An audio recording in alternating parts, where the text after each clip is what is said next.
Thank you, everyone, for joining us for the conversation, Making Room for Disability in the D&I discussion. My name is Cynthia Overton. I am a Principal Research Analyst with American Institutes for Research. I am joined by a stellar panel who will be able to give you their great insights on creating a disability-inclusive work environment.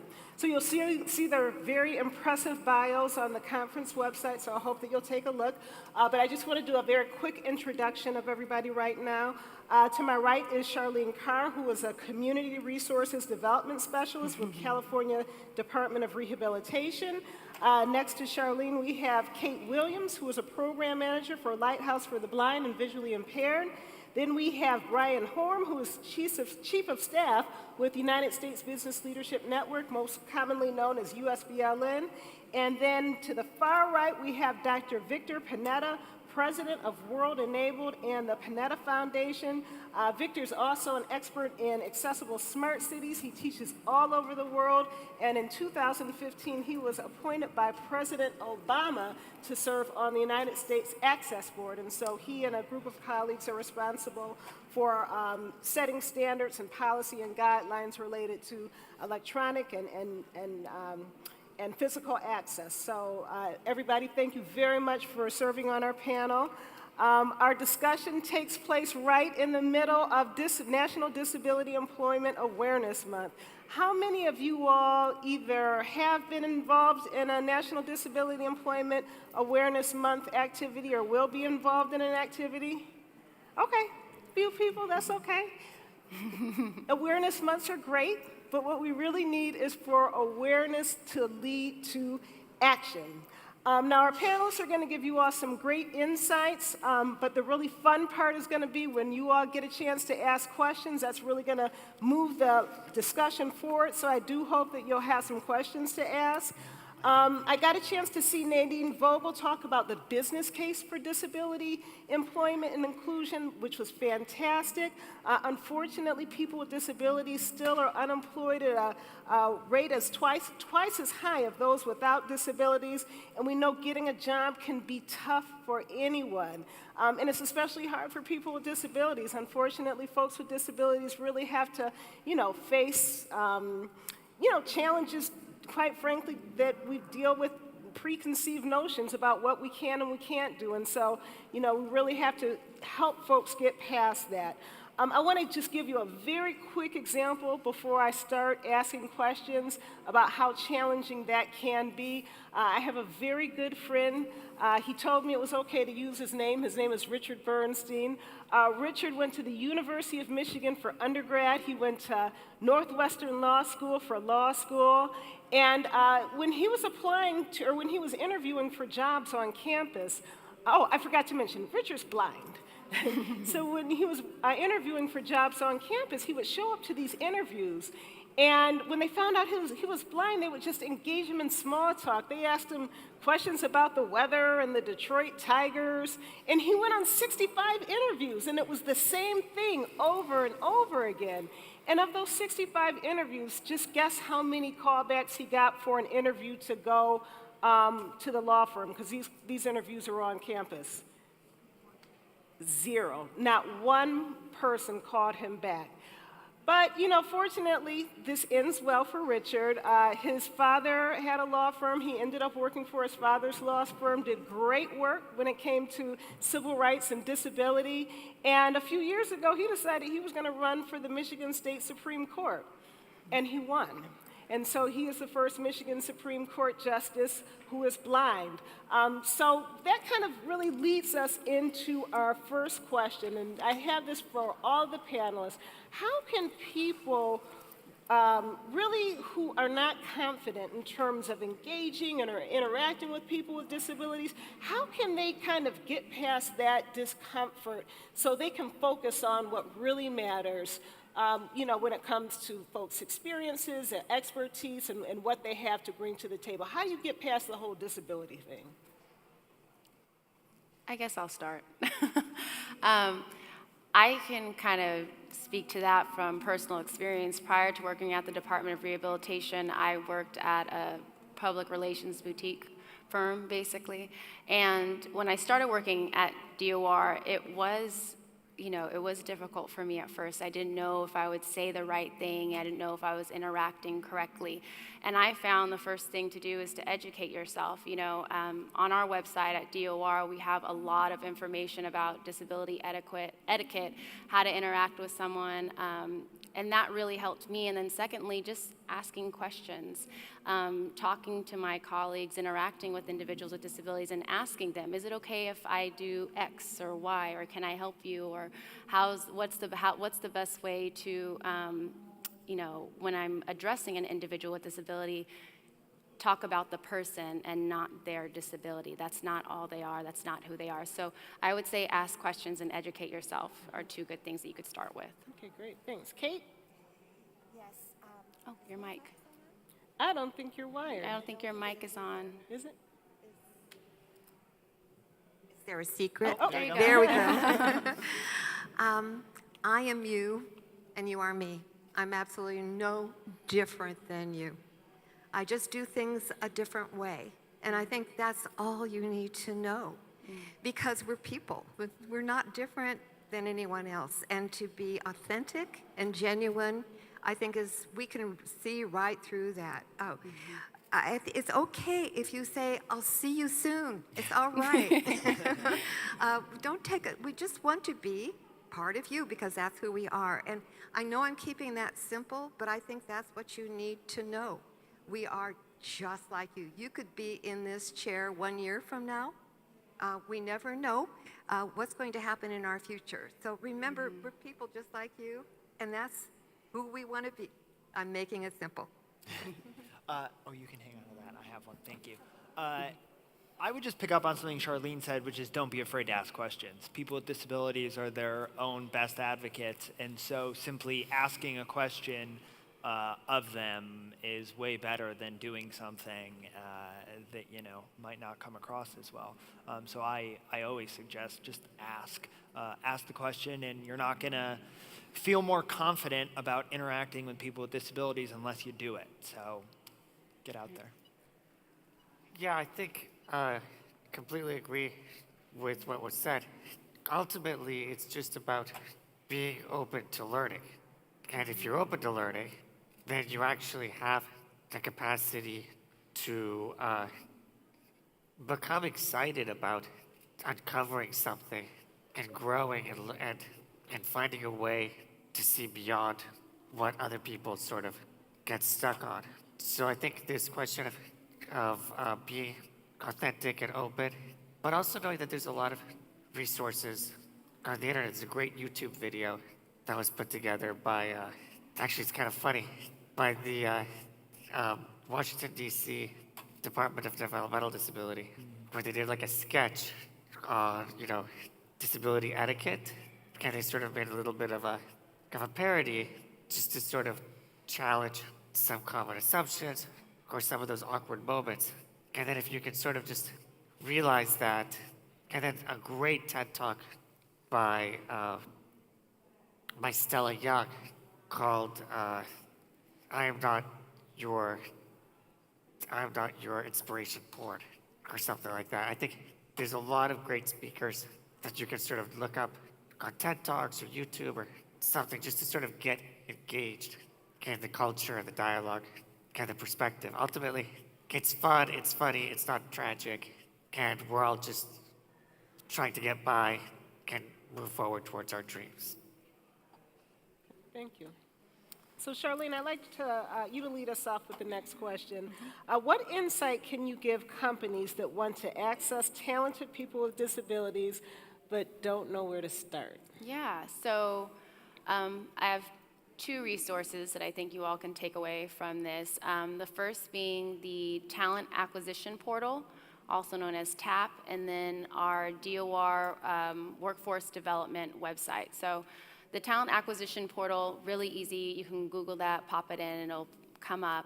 But it's a large online database where individuals with disabilities who are looking for jobs, they log on, they create a profile, they upload their resume, their skill set, their experience, as well as the location and if they're willing to travel.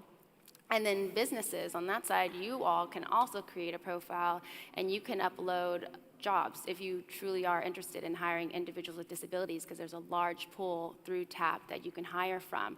And there's a lot of great metrics that TAP has available for businesses. You can see how many times maybe your job posting has been clicked on, or you could also sort candidates by their skill set, their geographical location. TAP also has a really great feature called TAP Match that pulls out individuals who are willing to relocate for the job. So because it's a nationwide online tool, so it's not only used, I know with us at the Department of Rehabilitation, we help our consumers. That's how we refer to the individuals that utilize our services. We help our consumers upload and create profiles. So I know we use it. A lot of our community providers who are actively trying to find employment for our individuals, they also use TAP. So I think if you're a business and you're trying to figure out where is this, pool of talent, that are actively looking for jobs, that's a really great place to start. Another one is our, like I said, the DOR's Workforce and Development page. We have, there's a whole section within our department that is focused on making connection with businesses who genuinely want to hire individuals with disabilities. So you can, there's folks on there that you can contact. You can talk to me later and I can send you the links. So basically, we could post on there the hot jobs. There's also our disability access section that can come out and do training, because if you're truly interested in hiring an individual with disability, you also have to think about how you're going to retain them. So we kind of have a whole package deal through our website there too. So TAP and DOR's Workforce Development is a great place to start. Thank you, Charlene. Anybody else have any other resources or anything to add in terms of identifying qualified people with disabilities? Go for it, Kate. Yeah. I would say that it's important to get to know your community service providers, those who are in your community where your business is.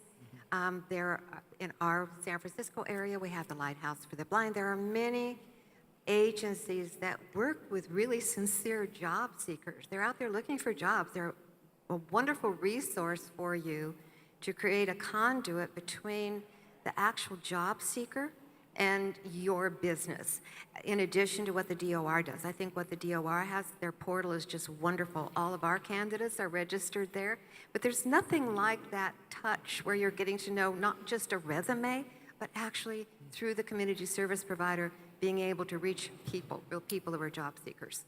I would also suggest if you have on-campus recruiting efforts, to talk to the career services offices at the universities that you're hiring from and ask them to connect you to the disability services office. At USBLN, one of our programs actually tries to connect those two offices on college campuses so that those students with disabilities are being connected to employers who are looking to recruit. So to ask proactively for students who have disabilities, I think is a very positive step to take. Okay, great. Any other input before we move on?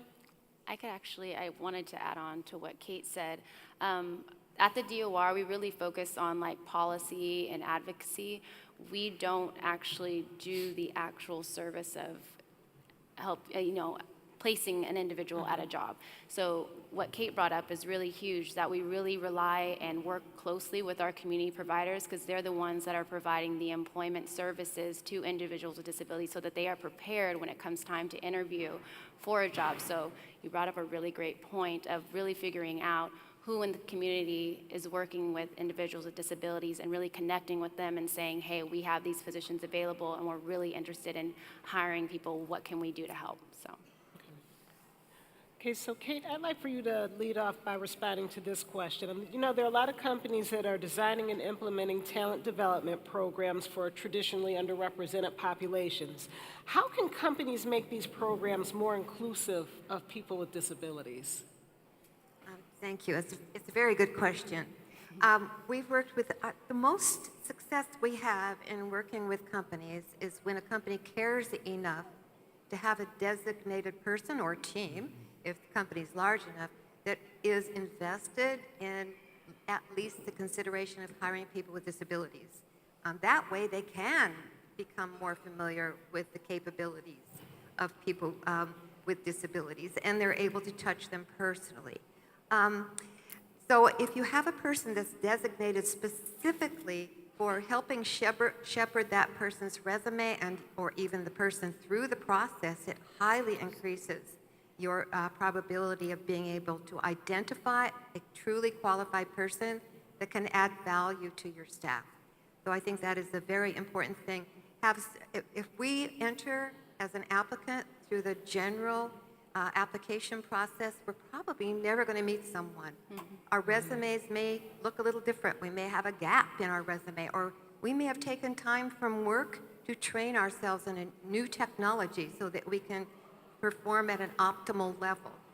So a resume doesn't always tell you everything, but if you have someone that is interested enough and devoted enough to look at our community, it will reap many, many benefits for you. So I'd highly encourage you to have someone on your recruiting team or your staffing team take responsibility for including the disabled in your candidate base. Thank you. Anybody else have any insight or input on how we can make these talent development and pipeline recruitment programs more inclusive of people with disabilities? I think that you need to educate hiring managers. HR and maybe a recruiter on the team might understand, but at the end of the day, a hiring manager who's in that department that is looking for someone for their team needs to be educated about people with disabilities and why they should be looking for these candidates. So it sounds simple, but working with hiring managers is really important. I second that. I would just add that the hiring managers need to have also that perspective about not just compliance, but innovation. Yeah.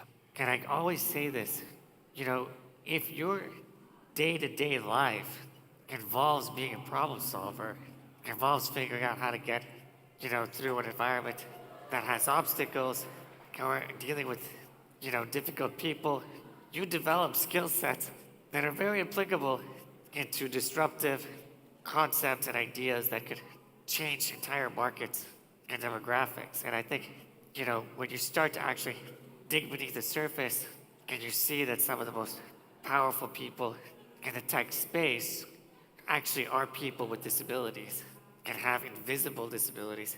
And they don't have to look like me sitting in a wheelchair, but they could have dyslexia, they could be on the autism spectrum.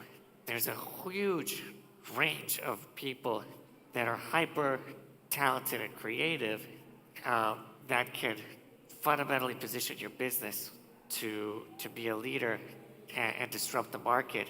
You just have to be able to disrupt your own thinking and your own limited beliefs. Thank you. Absolutely. Okay. So, Brian, I know that you're doing a lot of innovative things over at USBLN with the private sector. So this next question, really, I'm targeting you on this, and it's related to retention, right? So we all know that hiring people with disabilities is important, and we want to see that happen. But how can we really create a more inclusive work environment so that we retain people with disabilities? And I'm going to expand on that and say retain and advance, because I think that they go hand in hand. The USBLN is one of the two founding organizations, along with the American Association of People with Disabilities, that founded the Disability Equality Index, now in its 4th year. And there are a couple of interesting stats I want to point out from it. So we found in the 2017 survey, 110 companies took it, large Fortune 1000 companies. 95% of them had some kind of external recruiting effort that involved people with disabilities. Only 39% of those companies had something in their interview process related to employees requesting accommodations. So right there's a barrier for an employee who might need to request an accommodation during the interview process that they don't know how to do that. And taking it another step further, only 29% have some kind of retention and advancement policy that specifically calls out people with disabilities. So companies are doing a good job when it comes to trying to be proactive about hiring, but the retention piece is tricky.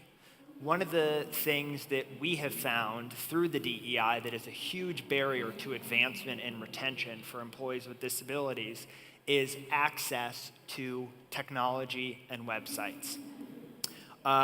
We found in the latest survey that only 26% of companies audited their internal websites to meet the WCAG 2.0 guidelines.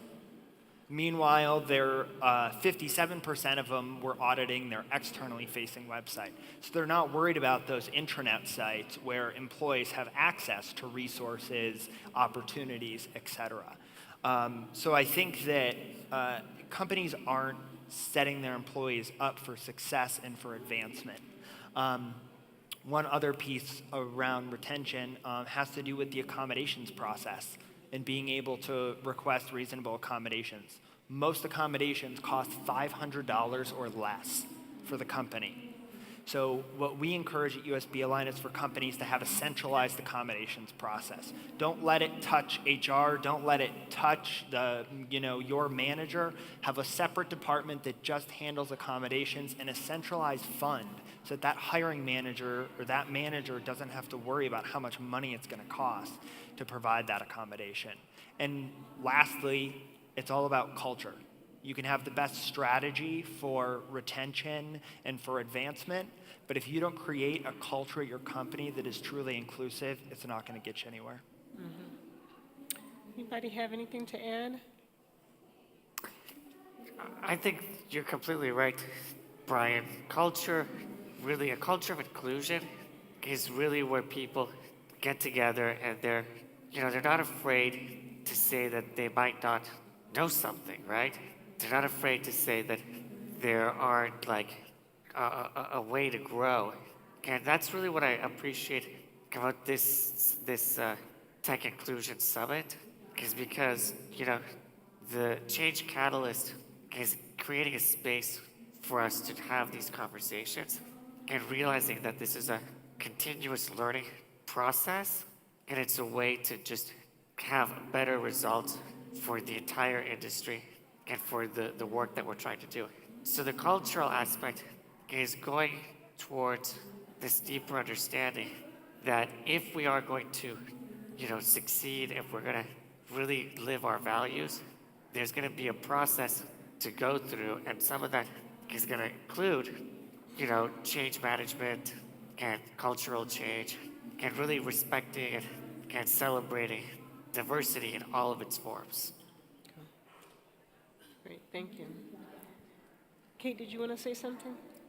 Yes, I'm just warming up. I'm going to do a little sales pitch here about hiring people with disabilities. You might be missing out on one of the greatest resources that you have available by not considering people with disabilities. At one point, the president of Porsche was asked, "How did you assemble such a great management team?" And his response was, "I hire attitude, I train skills." And if you're not looking at the disabled community, you're missing out on a huge group of people who have can-do attitudes. And I think when you look at the attributes that you really look for, yes, you're looking for skills, but you're also, I think, you can teach those skills, but you can't teach attitude. And I defy you to find a group of people that have less than a can-do attitude. And the second thing is you're hiring people that are solution-minded. And I think every hiring manager looks for someone that has solutions. And we look for solutions every single day. So I'm just encouraging you to, very seldom do we see that diversity word include the word disabilities. And I think you're just missing out on a huge opportunity to make your culture one that truly is inclusive. So that's my sales pitch. Thank you, Kate, thank you.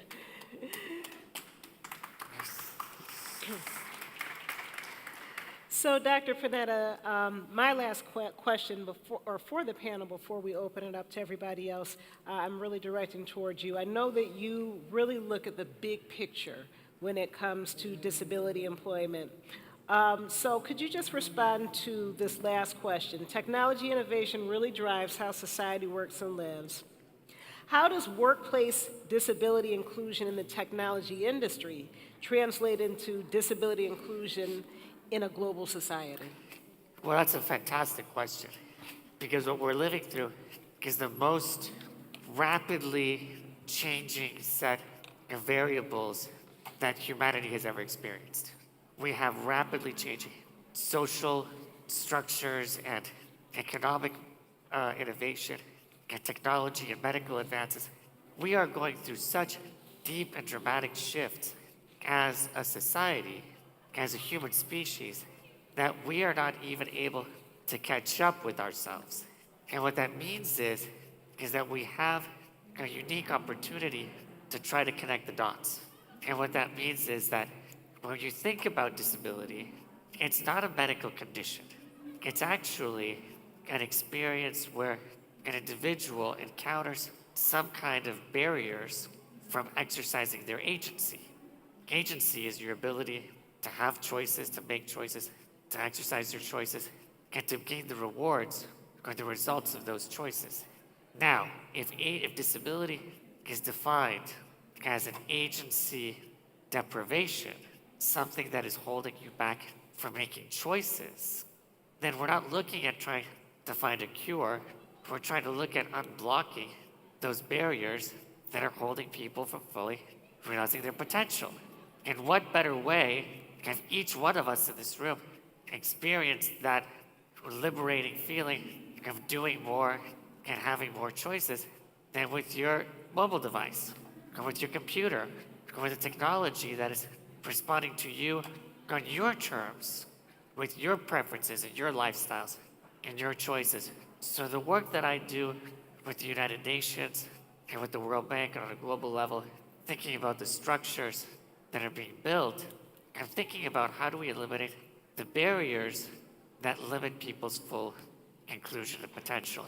And the project that I'm most excited about, that has been supported by Microsoft and a few other leading organizations, is to look at how cities are investing in digital infrastructure and digital services, otherwise known as smart city services, and understanding that these massive investments also risk perpetuating exclusion if we don't build in the accessibility features into this new layer of digital infrastructure.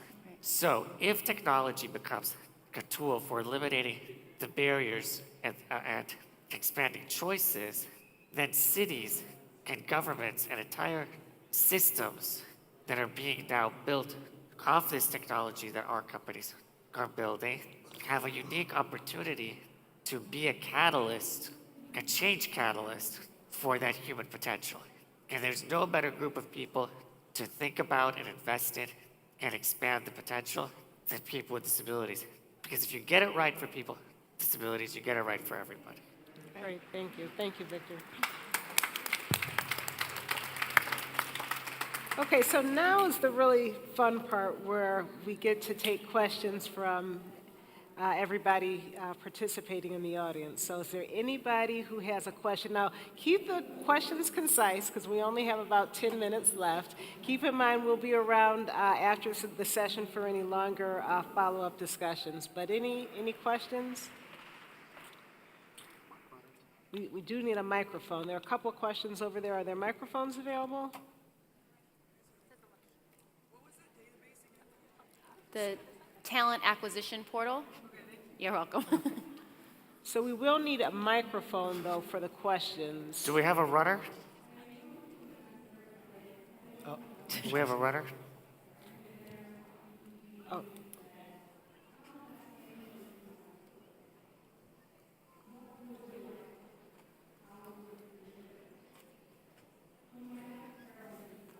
Hello there, my name is Alec, and I've really enjoyed watching your presentation, and I appreciate your questions and answers that you've had about agency deprivation specifically. So I'm wondering, when you work for a company and you talk about culture and product management and all of those sorts of things,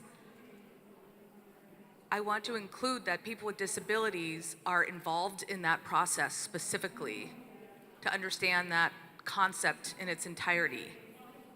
I mean, we all know, yeah, that's right. Got to include people with disabilities and explain and all of that. But I'm wondering how to really get that across. Is that clear? So your question, just how would you summarize your question? How would he summarize the question?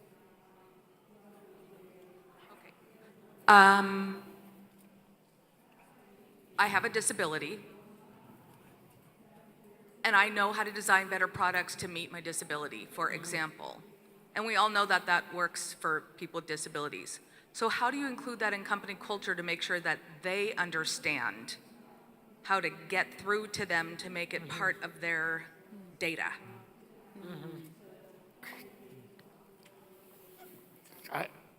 I would just say very quickly, innovation, barrier-free design, and a larger market. I mean, everybody wants to be innovative products that don't need to be, you don't need to read an instruction manual to use an app or it should be intuitive in its design. And then ultimately you reach more people and you have a bigger market. I think those are the three things that I like to say when I talk about just good universal design. Thank you. Any other questions? I think we have one over here. Hi. So on the inclusivity index that I'm sure probably maybe may or may not exist, what 3 cities around the world are doing that best? And I guess that's a little vamped towards Victor, but feel free to anyone to answer that. I'm curious to know which companies do it well, and then we can talk a little bit about what cities do it well. Yeah, so companies that do, so we had 110 companies take the DEI in 2017, 68 scored 100. Now, 100 does not mean in any way that you're perfect. It means that you have policies and practices in place to be a truly inclusive workforce, as well as making sure the products and services that you sell are accessible and that your supply chain is inclusive. Let's, off the top of my head, for tech companies in particular, Microsoft scored 100, IBM, I believe, scored 100. Can't think of other tech companies. Sorry. Well, there are companies actually that you say that. I think it's like Apple, IBM, Google. I think you're increasingly seeing chief accessibility officers being brought into companies, not for compliance, but for innovation and for better user experience and better design.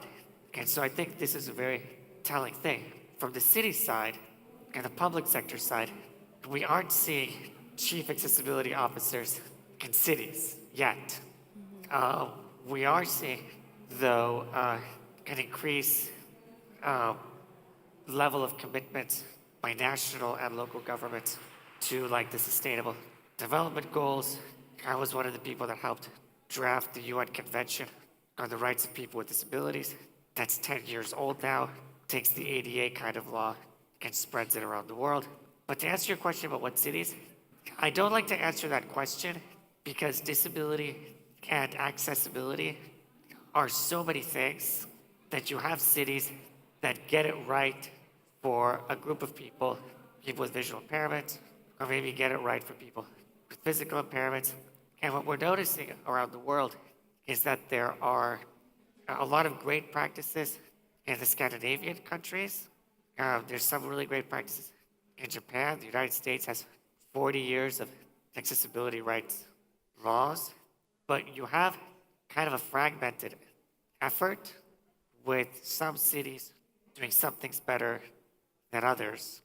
And so you just basically have to see each particular location has its own disability rights leaders and its own sort of geography and economy. And so it's different. But I think best practices, you have Barcelona that's doing a great job on both the digital and the physical. You have London after the Olympics there's a huge push to deal with physical accessibility and digital accessibility. You've got a great guy in New York, Commissioner Victor Calise, who's the Disability Commissioner for Mayor Bill de Blasio, that's really trying to be aspirational in what New York can do. But it's not a one-stop shop, and it's not one model. It's how various kinds of systems either work or don't work for various kinds of people. One more quick question, and then we need to wrap up. I think I see somebody. Oh, Hello. My name is Daniel Sonnenfeld. I have a question following, Brian, what you said about having a centralized fund to support activity to people with disabilities. Every company I've worked at has really pushed for those costs to be out into the individual manager cost centers. How do you advocate for that centralized fund?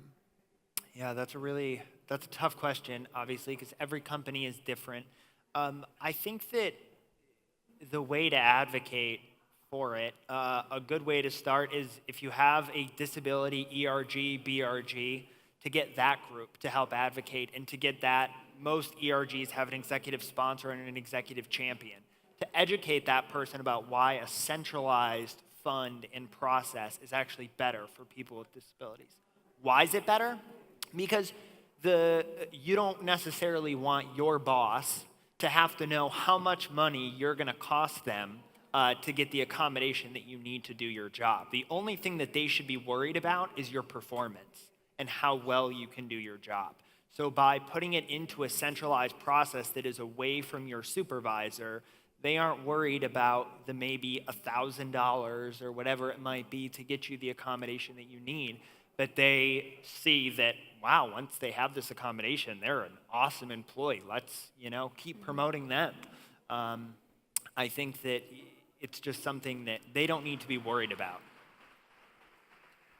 okay, so we only have a couple of minutes left, so I'm going to ask everybody on the panel if you could just give closing remarks to encourage folks to move forward with their efforts to ramp up their hiring and retention and advancement, as Brian pointed out, practices when it comes to candidates with disabilities. So, Charlene, you want to start? Sure. I think what I was really going to say when I was thinking about this and listening to everyone else, I think Kate summed it up perfectly. When you're thinking about diversity and inclusion, don't forget about individuals with disabilities. I think there's always this great push when you're talking about, ethnicity and gender and what have you, but a lot of times individuals with disabilities get left out of that conversation. So as you're moving forward and you're going back and you're taking all this information that you've learned over these past 2 days, I encourage you to remember that and to interject that into your work. Kate? I'll just get on my soapbox again. I see this in so many companies that we go to. You're absolutely right. Disability isn't oftentimes included. So even if you take one step, just take one step and add that one word to your list of diversity and make one effort to hire one person. And I just encourage you. A lot of companies don't give it a try, and it's going to be so worth it if you make that extra effort.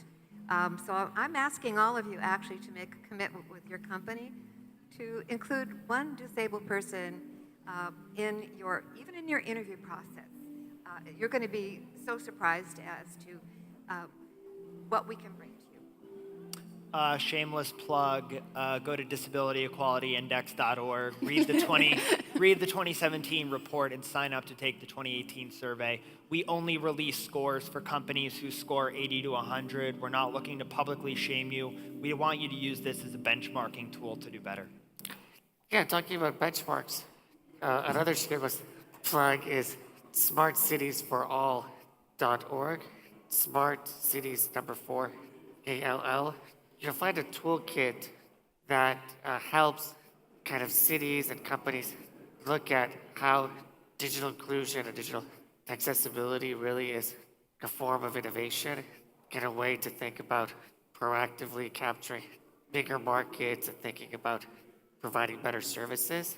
I think generally if you realize that the accessible technology of today is the mainstream technology of tomorrow, you realize that Siri and voice-to-speech and a lot of these tools were designed to help people with disabilities, and now they're mainstream products that everybody uses. I think you start to unpack the reality that this isn't a small, marginalized group of people, but rather a core treasure trove of innovation and ideas that could fundamentally alter the success of your business.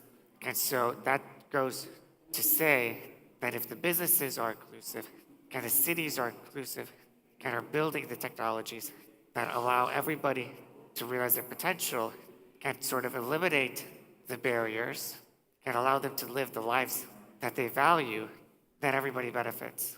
And the productivity of the whole nation just continues to grow. But that starts with the culture, with the idea of inclusion, and the willingness to take risks and start on a path that you might not be familiar with, but that ultimately gives you the greatest rewards. Thank you. Thank you.